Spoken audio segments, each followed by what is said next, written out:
Arranco a grabar de vuelta. Bueno, Y mientras tanto vamos incorporando a la multitud de gente que hoy nos ha visitado.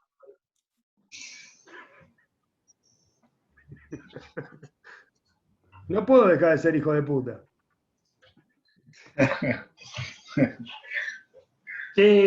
Chicos, Sí, les comento algo. Me mandó un mensaje Panoso. al amigo Panoso. Sí, un amigo de él está presentando un libro de si queremos hacer una presentación. Yo creo que de Lina, creo que de Lina no, por el tema. Pero si queremos por ahí hacer algún evento privado con algunos. Mitos y verdades de los nazis en Argentina. De mi amigo Mario Carrozzi. Sí. Un campeón, Mario. Pero tiene ese gusto por la investigación del nazismo, ¿viste? Pero no, nada que ver con. Y bueno. Es un gran investigador, lo digo porque lo conozco. Él también tiene Necochea en la medalla. Y no sé si otros títulos más también. Salió hace poquito el libro ese. Galle. Sí. ¿Podés dar vos una pequeña charla sobre los vales del Graph SPI, la ficha de Graph SPI, y lo relacionamos con eso? Sí, no hay problema. Él me ayudó él junto a Darío Sánchez Abreu a elaborar el artículo de Graph SPI. Él es el que tiene las fichas, esas dos fichas raras que son prácticamente, no sé cuántas habrá en el mundo, no sé cuántas habrán sobrevivido, que es una cena a bordo y la otra de visita, ¿viste? Sí, sí. Un campeón, Mario. Y bueno, qué sé yo, cualquier cosa, si charlarlo con el chabón. Sí, lo vemos y lo analizamos y vemos. Es la presentación de un libro. Acá no hay. No creo que tenga Mario una inclinación. No, es un tema como todo. Nosotros estamos pensando, aparte. Ciertamente polémico, pero es un tema como todo. Claro, son temas. Si se analiza bien. Sí, son temas. Yo sé que son temas. Todo. Mirá, la mayoría son temas complicados. Depende del punto de vista que vos lo mires. Si habla de. ¿Se escucha, Fede? Fede. No se escucha. No se escucha. No te escucho bien, Galle. Pará, porque no sabía si estaba silenciado o no.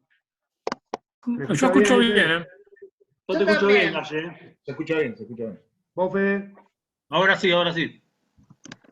No, con respecto a los temas, decía que todo el tema es complicado, depende del punto de vista que vos lo mirés. Obvio. ¿Me entendés? Hablar del peronismo y el que es antiperonista, estos son peronchos. Hablar del nazismo y lo que lo que no son, estos son fachos. Tocar el tema del comunismo, estos son comunistas. Entonces, viste, a mí me rompe soberanamente la pelota porque la historia debe ser contada, no debe ser oculta. Para bien o para mal. Para bien o para mal. Ahora, siempre está contada desde un punto de vista. Si vos coincidís o no con eso, está en vos retrucar con argumentos sólidos, ¿entendés? Que la cosa no es así, o a sentir o cerrar el orto. Creo que es así la cosa. Pero sí, lógicamente es un tema delicado. Por eso habría que charlarlo, pero es un tema. Convengamos que igual, de todas maneras, todos los que estamos relacionados, todos los numismáticos estamos relacionados más o menos relacionados con la ciencia, ¿no? Sí. Los que estamos relacionados con la ciencia sabemos de estas cosas. El que te tilda de comunista porque tocas monedas rusas, o todo eso son los menos, están muy confundidos.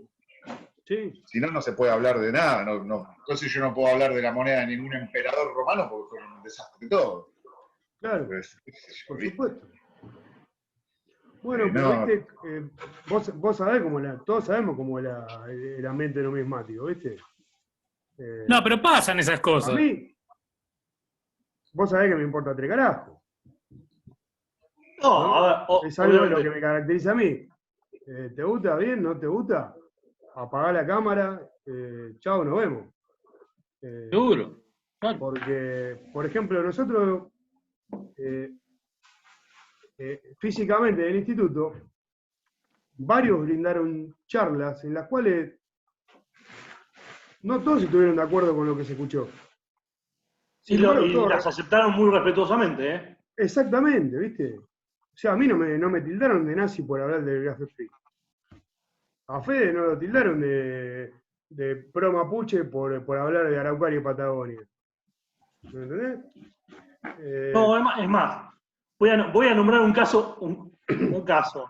Me acuerdo cuando dieron la charla de esa presentación del libro que era no me acuerdo si era muy peronista, muy La historia de partidaria, Avellaneda. y estaba Gancedo, que está del otro lado, y Oh, se la bancó como un señorito. sí, pero sabés la que escuché, ¿no? No, bueno. Pero en el momento se la que bancó. escuché ese día? Creo que es parte de lo que tenemos nosotros, o sea, vamos para ¿Qué, todos lados. qué charla fue, Diego? La numismática va para todos lados. Fue ¿A la qué charla? presentación de un Diego, libro. ¿a qué charla te referías? Cuando fue Tupac, el de Suteba. Claro.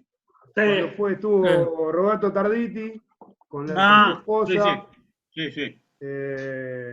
Tupac, Sí, ya está. Suteba y un par de personas más de la Junta Histórica de Avellaneda presentando para nosotros un libro importante de la ciudad, con historias de Avellaneda, desde Barracas al sur hasta la Marcha Blanca. Claro, cuando empezaron con la Marcha Blanca, el gorilaje empezó, ya empezaron a adoctrinar,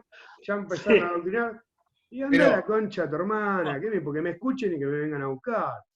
pero Estamos Papá, presentando un libro. ahora que tenemos un ministro, encima- de Avellaneda, papá, Encima ¿sabés qué? Jorgito está ahí, El INA se tiene que ir para arriba, ¿eh? Claro, papá, Somos lo voy amigos a del buscar- ministro lo voy a ir a ahora. buscar al ministerio, le voy a decir, ahora sí nos vas a apoyar, con infraestructura, con todo. Construyamos el edificio de Lina. Pero por La sede de supuesto, Lina tiene que ser. se va a nombrar respetable logia de la ciudad de Avellaneda o Barracas al Sur. Y se van a la puta que lo parió, así nomás. Galle, pero los que dijeron que empezamos a adoctrinar, lo que no tuvieron en cuenta es que la casa donde nosotros funcionamos es radical. Claro. ¿En serio? ¿Radical Sí, o súper socialista? radical. Bueno, O socialista. originalmente, Empezó como socialista, pero se inclinó como radical. Bueno, No, pero no digo, sabía. en su origen es un socialismo obrero, del 1900, digamos. Claro, Después un socialismo. ¿Cuándo se hizo? En 1901. Perdón ¿Cuándo? que habla con la boca llena, pero estoy comiendo pan dulce. Berruti Bueno. era. Te hicieron un mate gallego, aunque sea. Sí, vino acá. Una hermosura vino a hacer un mate. Contame la historia. Berruti, que descubrimos que era hermano, era. Ya voy. No puedo traer pan dulce. Un golpe en el pecho y baja, dale. Sí.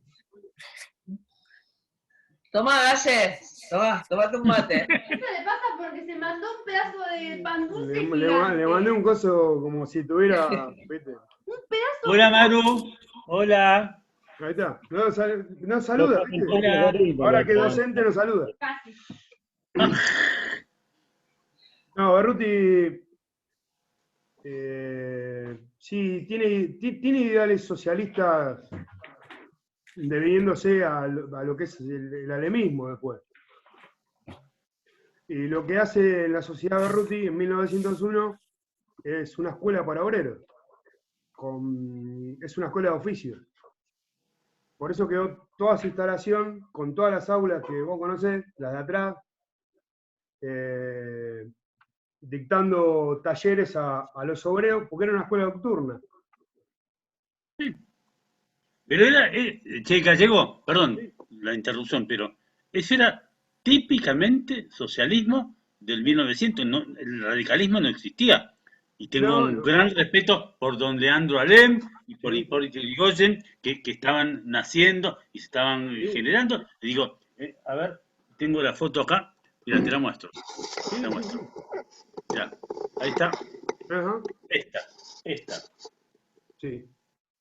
Esta es la de mi abuelo, Francisco Dionisio, con boina blanca y fusil, Revolución del 90. Revolución de 90. Digo, pero el radicalismo todavía no existía, era la Unión Cívica, no. y eran ideas de tendencia tradicionalmente socialdemócratas, para llamarla en términos modernos, ¿verdad? Anticlericales, masónicos muchos, por supuesto, bueno, respetable. Anarquistas. Anarquistas también, por supuesto. También. Bueno, la sociedad no es tan anarquista. La que era más anarquista es acá la de Valentina Encina. ¿Y qué pasó? No, todo bien. Todo bien. Seguimos todos acá, Galle. ¿Estamos todos ahí? Entonces moví el coso con el pan dulce. Pará, porque no se encuentra. No se encontraba. Sí que había cerrado. Moví el pan dulce. Convida pan dulce, Gallego. Bajó el pan dulce, por eso. Es el pan dulce este. Moví el mouse y me fui a la mierda. Es un boludo, mi ángel. Bueno, la anarquista es la de la biblioteca Valentina Encina y velada de estudio. De acá de Entre Ríos. Claro, digo, según, para mi modesto entender, lo que pasa es que el anarquismo y el socialismo ya venían fracturados de Europa de hace 50 años para atrás, digamos, ¿no? Claro, sí. De mediados del siglo XIX. Pero aún así eran compatibles, eran mucho más compatibles con las ideas de la derecha y etcétera. Sí, por supuesto. Pero, aparte acá hay, son los promotores de la organización obrera. sí, ni hablar. O sea que a esas ideas le debemos mucho. Después, bueno, la mayoría conoce la historia, ¿no? Pero la historia así de la sociedad es esa. Berruti, una vez cuando fue el Día de los Museos, que creo que el mismo Roberto Tarditi dijo, daba una charla sobre quién fue Berruti, papá. Y hablaba o sea, mientras hablaba de lo que él había hecho en la sociedad, yo decía, estos son todas acciones, hablábamos con Rory, con Gaby, era masón. Y la pregunta que hice fue esa, ¿era masón? Y Carmen, que la directora, me dijo, no, era humanista. Y yo, bueno, está bien. Entonces, no son antagónicos. Claro, los términos no son antagónicos. Claro. Y agarramos con el templario y le pedimos una firma original de Berruti. Y la firma estaban los 3 puntos. 3 puntitos. Chao. Adentro. A cobrar. Y ahí confiesa Carmen que era muy ligada, el marido de Carmen era muy ligado a la familia de Fabián Onsari, y que ella concurría a muchas reuniones, a muchas tertulias, de la cual ella no se daba cuenta porque era muy, muy joven, pero realmente eran, tenían, no sé si tenidas, pero reuniones masónicas. Juntadas. Claro, porque, por ejemplo, con Robert encontró una de las columnas que quedaba del viejo triángulo, arriba, en el teatro. Hay una historia para revolver ahí. Y además descubrimos un detalle arquitectónico que algún día lo vamos a revelar con Alberto. Sí. En algún momento vamos a hacer esa investigación más profunda y vamos a revelar esos datos. ¿En la fachada? Sí. Muy interesante. Nos quemamos los ojos, pero... Sí. Después se fue radicalizando, ¿no, Galli? ¿Cómo fue eso? Sí, fue cambiando la mano. Posiblemente haya entrado la época de ya la Unión Cívica Radical, ¿no?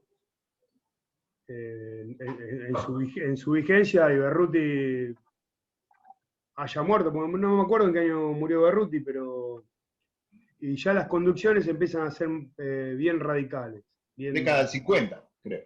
Década del 50, sí. Pero medio que se retira un poco se dedica a otras cosas mucho más en las sombras, ¿no? Pero. Y las conducciones, las direcciones empiezan a ser puramente radicales. Claro. Lo que quisiera preguntar es Perdón.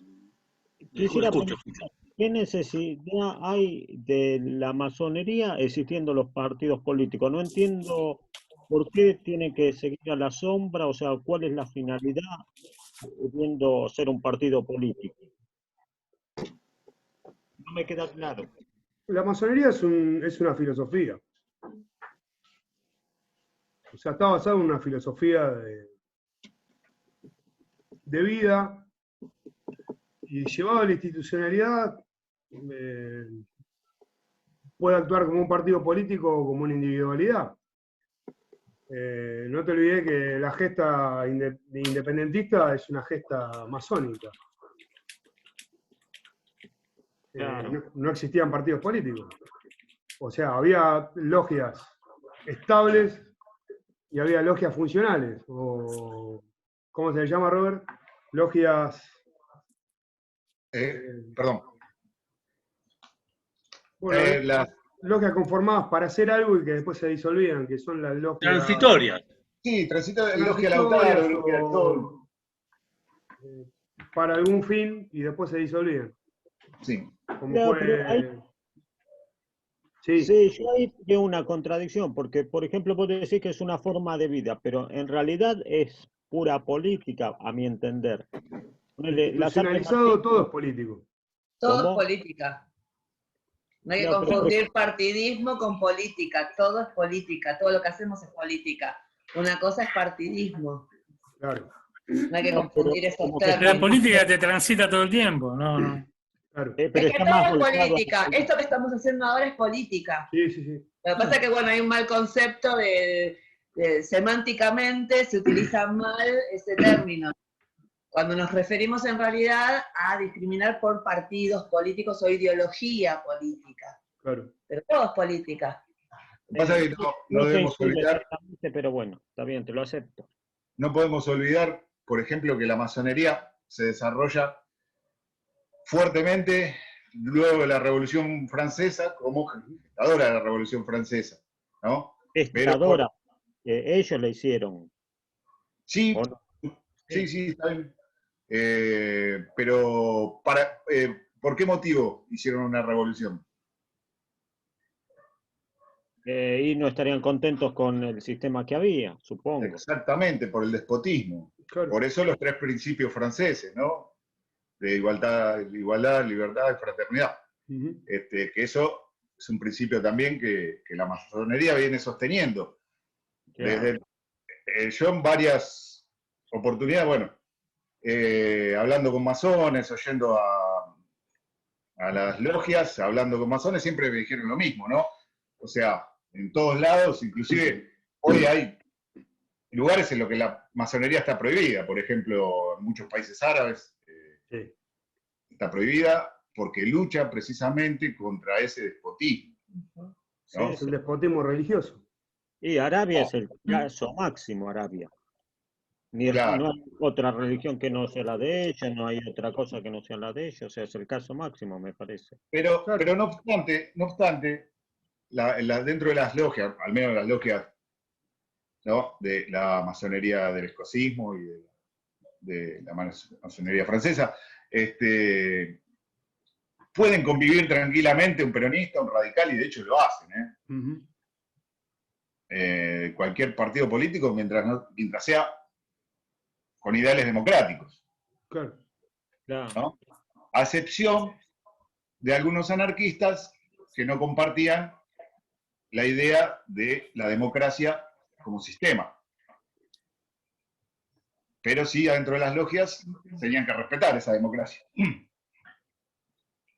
No, ya como está todo a la luz, o sea, no entiendo el sentido de, tanto el sentido, podría ser un partido político, gobernar directamente con sus representantes, en el sentido que no comparto, por ejemplo, lo que estilo de vida. Estilo de vida, por ahí son las artes marciales, que es una filosofía, una forma de pensar, pero no tanto volcado a la acción política, ¿no?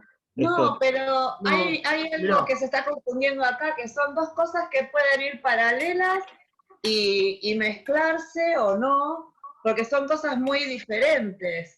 O sea, no es que no tiene que ver con un partido político o la política como la definís vos, que la orientás al partido político. No tiene nada que ver, son cosas muy diferentes y bueno, sí, las artes marciales son un tipo de filosofía, si lo querés llamar así, filosofía de vida es un tipo de filosofía y la masonería también. De hecho, son bastante diferentes porque no conozco lugares donde se hagan artes marciales, tal vez lo desconozco yo, donde se ayude a la gente y sí sé de grupos o de diferentes grupos de masones que sí, bueno, la función fue ayudar, porque es una... No, ayudar estaba mal dicha la palabra, no me sale la palabra correcta, pero sí es una de las funciones, o sea, son cosas que son dos caminos separados, no tiene nada que ver un partido político con la masonería. Sí, hay muchos candidatos políticos que son masones, si lo querés, es como unir por ese costado, pero también hay músicos masones, hay abogados masones, hay, no sé, lo que quieras. hay cardenales masones. Claro. lo que pasa que yo lo que no sé es cuál es la filosofía, ese es el tema. De Mirá, la Bueno, pero hay muchos deviene de la lugares como filosofía para hermética. investigar, Ernesto. Yache, Hay muchos lugares Sí. para investigar porque muchos creen que la masonería es oculta o es prohibida o es cerrada. Y no, la masonería es discreta. Claro, no, yo lo que Pero entendía si vos querés googlear, si te podés... hacía política ocultamente, eso era lo que entendía, no entendía que No la es filosofía. oculta, es discreta. Ah, eso era en otra época. Ya. claro, cuando Hace, debía hace estar, años que la masonería es mucho más pública. ni hablar, De En realidad hecho, ¿verdad? nunca, de hecho, si siempre buscas, defendido la masonería, no sé por qué, pero por una cuestión de conceptos, a lo mejor, Diego, no sé, yo he hablado con masones y esto me acuerdo de una charla que tuve hace muchísimos años en una feria del libro cuando yo le decía esto, ¿por qué? Y un masón me enseñó y me dijo, no somos ocultos, somos discretos. Si vos me hubieras venido a preguntar esto hace 10 años y te hubiera contestado de la misma manera, no voy a negar ser masón, pero es por una cuestión de discreción, así como hay cosas que yo hago en mi vida que ustedes desconocen y que si me preguntan, che, Gaby, no sé, ¿haces esto? Sí, lo hago, ¿se entiende? Claro. Pero... tenés algo oculto, Gaby. Pero, Mirá pero vos la lo que nos venimos a masonería, enterar. Mirá, la masonería, Esperá, Mirá lo que nos venimos a enterar. esperá que apareció Robert, esperá que Oculto apareció o Robert. discreto. Tú, yo shut up, soy... shut up. la masonería, No, chicos, che, reconozcamos una cosa, veamos la historia, señores. Durante siglos, la masonería tuvo un enfrentamiento frontal con la monarquía y con la iglesia, con el clero, para decir. Y fue un enfrentamiento frontal así, que explota en la Revolución Francesa, como se dijo, pero que posiblemente viniera de mucho antes. Mucho Por antes. lo tanto, ¿Será verdad que vienen por de lo tanto, los termino, templarios? permitime. Entonces, por lo tanto, en la primera época, o en aquellas épocas, era imprescindible que fuera secreta, Ajá. que no se divulgara, porque si no, te pasaba la Inquisición por encima, hermano. Ibas derecho al horno. No sé si me queda claro. Entonces, por eso era secretísima. Después se fue aflojando esa cuestión y hoy día es discreción, como decía Gaby, discreción, no hay que andar proclamando. Nadie dice que fulano o mengano es o deja de ser. Claro. ¿Por qué? Cada cual, salvo cuando fallece alguien, entonces se puede decir libremente porque ya no está bien. Y además, hay otra historia. Señores, yo acabo de mostrar un diploma de mi abuelo y de mi bisabuelo que fue Gran Oriente, en la masonería argentina, don José Fernández, en fines del siglo XIX.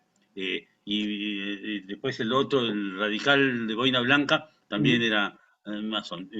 Bueno, yo no soy, pero qué sé yo, podría ser o no, como bueno, hay mil historias, pero me interesó muchísimo estudiar, investigar de qué se trata, no sé qué, no sé cuánto, y me parece respetuoso y respetable, y son posiciones, es una forma de pensar, un estilo de vida que puede ser el mismo que tiene alguno en alguna religión en particular o en otras creencias.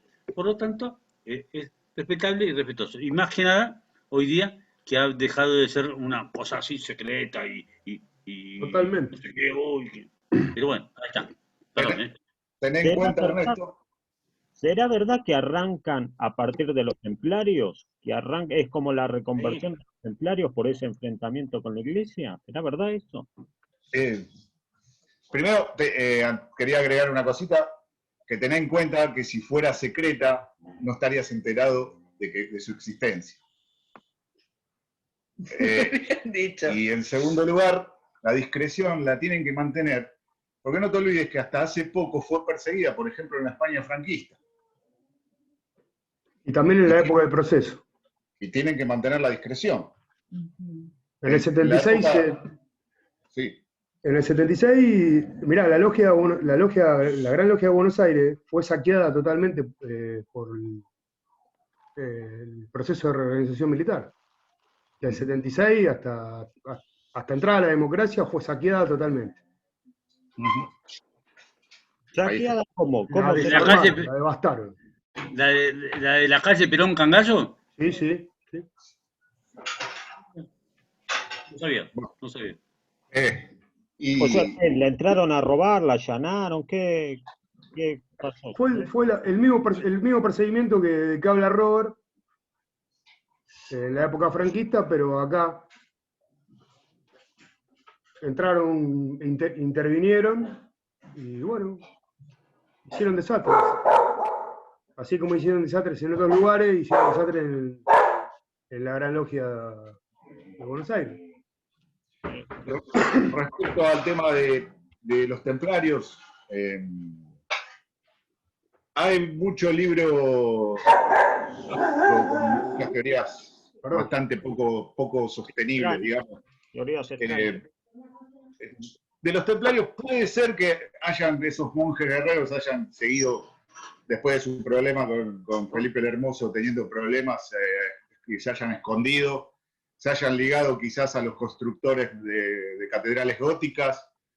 Lo que sí se sabe a ciencia cierta es que nace en Londres en el siglo XVIII y que no se sabe si viene, eso sí se sabe que cuando se hace la francmasonería permiten, es como que dan carta franca libre para que entre cualquier persona, porque también se pensaba que uno tenía que ser del gremio de la construcción, cuando de las catedrales góticas habían pasado ya siglos hasta que la masonería, digamos, toma importancia en Inglaterra. Y sí, la tomamos desde el siglo XVIII. No podemos asegurar que viene netamente. Sí, tomó las signos y las señas que tenían para cobrar. Los aprendices, los maestros, ¿no? Cada uno tenía su seña secreta para cobrar el sueldo, porque si no te podías hacer pasar por un maestro para cobrar más guita. Claro. Entonces se pusieron unos signos secretos para saber qué grado, qué oficio tenías. Si eras aprendiz, compañero, maestro. Pero no se sabe si tomaron esas señas de aquellos constructores o si viene en línea directa de esos constructores. Sí se sabe que fue por la unión de dos logias que funcionaban en Londres, que se fusionaron en un pub, y ahí nace la masonería inglesa, al poco tiempo nace la francesa. Sí, tiene muchas cosas de cábala, parecería, muchas cosas de filosofía cabalística. pero no Mirá, sé si en Argentina era más político que pseudo religioso, digamos, o místico. mirá, O sea, no me la parece que masonería, sea mística en la Argentina, ¿no? la masonería tradicional tiene ciertas connotaciones, viene a ser más bien una filosofía más racional, más kantiana.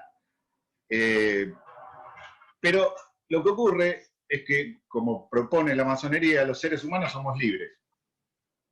Entonces, si vos imaginate que yo estoy en un país que tiene una tendencia más al racionalismo, en donde no tiene tanta, por ejemplo, no hay una religión oficial, etcétera, etcétera, ¿no? Yo, toda esa línea de logias va a tener ese tipo. Por ejemplo, la masonería francesa no es necesario que uno crea en Dios o en el gran arquitecto del universo. Del escocismo, junto con la de York, las más importantes, sí hay que creer en un ser que generó, que encendió el motor y después nos dio libertad para que hagamos lo que queramos, ¿no? Algo más kantiano, más así. Pero imagínate, después tenés masonería también en Israel, por ejemplo, donde la mayoría, por eso, independientemente de que seas masón, puedes ser religioso o no religioso, y ocurrió que a finales del siglo XVIII, XIX, empezó a haber un nivel, digamos, de práctica de la cábala y de todo ese tipo de cosas. ¿Por qué? Porque Napoleón hizo que la iglesia deje de pisar un poco a la masonería. Pero lo que ocurre es que se empieza a poner como de moda en Europa. Yo tengo un libro muy interesante que se llama El esoterismo en Europa del siglo XVIII y XIX. Empiezan a practicar, a querer revivir los ritos alquímicos, empieza a poner de moda las cosas como personajes como Cagliostro, como, qué sé yo, el conde de Saint-Germain, personajes que entraban a la corte y deslumbraban a todos con magias del oriente. Y de ellos salieron muchas logias con alta influencia esotérica, por ejemplo, de Cagliostro, ¿no? Que sale la masonería egipciana, rito Memphis Misra. Entonces empiezan a cargarse ciertas logias o ciertas ramas de la masonería de mayor o menor esoterismo. Pero normalmente lo que conocemos como el escocismo, el rito de York, masonería francesa, que acá funcionó en la década del 50, después, no tiene un alto contenido esotérico más allá de cierta simbología que sí es esotérica y no es exotérica como la iglesia, por ejemplo, que es exoterismo con X, ¿no? Que te pone todo bien así. Bueno, la masonería tiene cierto símbolo de inspiración, ¿no? Que, bueno, son interpretados por cada uno de ellos. Por eso se lo toma como... Puede haber un masón dentro de una logia racional que crean la cábala, sí, ¿por qué no? Pero no te lo plantea como una idea, ni tampoco No, te plantea por el simbolismo, más que nada sí, lo es decía, ¿eh? O esotérico, sea, es muy esotérico. parecido. Fede, estás muteado. Ahora sí.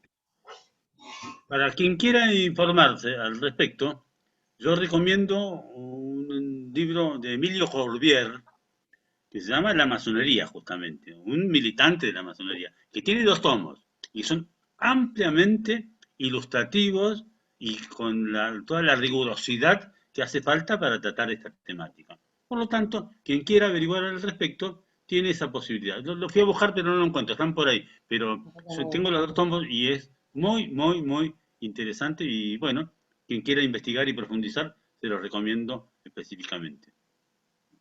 Y hasta ahí llegó.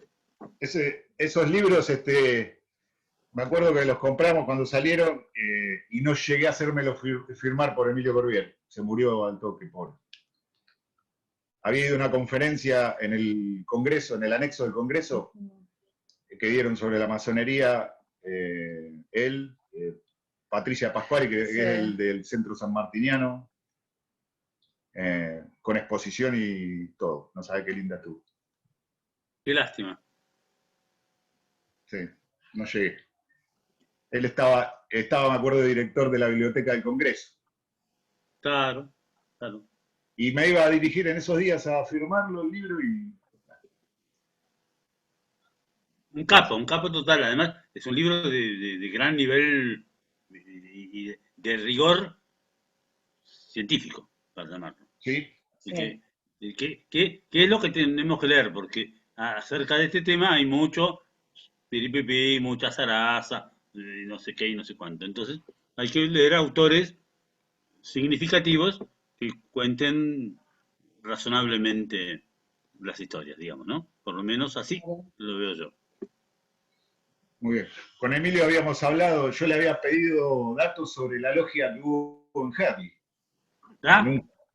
La logia que hubo en Herley se llamó Resolución del Porvenir, Ah, mira vos. la logia. Y no me pudo dar mucho dato, me fui a la logia directamente a Cangallo. Yo era, no amigo, pero era bastante conocido del bibliotecario. Y charlábamos muy seguido, y bueno, le pregunté por esos datos, me dijo, espera acá, te voy a hablar con el gran maestro. Fue, al rato vino un papelito, me dijo, la logia fue el número tanto, existió, pero no te puedo dar más datos. Hasta ahí llegó. Ah, está. Así Qué, que, qué interesante tema, ¿no es cierto? Porque, por ejemplo, capaz que uno tiene, no sé, el padre o el abuelo que fue masón y capaz que nunca lo reveló a la familia, ¿no? mira, respecto a ese tema es difícil porque ellos tienen una serie de elementos rituales, como decir mandil, joyas, depende del grado que tengas, tenés más o menos, qué sé yo. Si fuiste uno de los primeros grados y después, digamos que el masón se dice que nunca puede dejar de ser masón, es como parecido, salvando las distancias, sin meternos en conflicto, al bautismo. O sea, no podés dejar de ser masón una vez que entraste en la masonería. Lo que podés hacer es que lo que dicen, entrar en sueños, o que no participás activamente de ninguna logia, ¿no? Eso se puede hacer. Si vos estuviste en un primer grado y después ya no participaste más, posiblemente, si vos no querés que se entere nadie, no se va a enterar nadie. Porque a lo No, sumo lo único que tenés es un mandil blanco. Y eso después, no sé, lo guardás bien, pero la mayoría, muchos que no dijeron ser masones, los de alto grado lo saben todos en la familia. Pero si algunos que no dijeron nada respecto a la masonería, le encontraron siempre algo cuando fallece, o un pergamino, una plancha, ¿no? no, pero por ejemplo, mi viejo siempre hablaba de neófito, neófito, y viste, y me quedó resonando, viste, esa palabra. Y tenía su secreto, mi viejo, así que como que por ahí, no sé, digo, qué sé yo, es una mala suposición. Puede ser, mira, puede ser, no. Mira el galle. Sí, puede ser un término neófito, pero viste, no es netamente masón. O sea, Claro. ahora si hubiera dicho los profanos, ahí ya podríamos decir que quizás. Y tengo que hacer memoria, a ver si lo dijo. Tendría que hacer memoria. Bueno, nos reconectamos. Nos reconectamos. Dale. Bueno,